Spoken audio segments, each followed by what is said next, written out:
Okay, so now we're going to go over what we call an angle. So an angle is very useful if we have an opponent or an attacker that is giving us lots of pressure, they're pushing us forward. It's a very simple motion with your feet, but it should be repped a few times before practicing it live.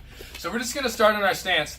If you're a right-handed fighter, your left foot is going to push. You're basically jumping back on a 45-degree angle, but we want our feet to not be in the air for very long. So when I'm in my stance here, I'm going to step.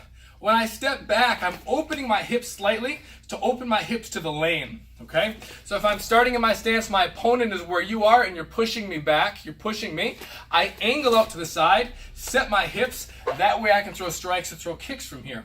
A very common mistake is when people angle, they don't turn their hips. They can't punch someone that's in this lane anymore. Again, they have to turn their hips. So I'm going to give you a little example with Coach Decatur giving me some pressure.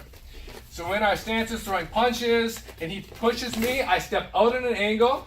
Now I can throw crosses, leg kicks, kicks to the body, whatever I need from there. So again, he's pushing me, I step out on an angle, I can throw my punches.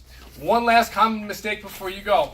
Make sure when your students are in this stance, if their feet are 1.5 feet apart from each other, that when they start here, after their angle, their feet should be 1.5 feet apart from each other, okay? So just make sure that they're not overextending their stance because there's no rotation in their punches or kicks from that point.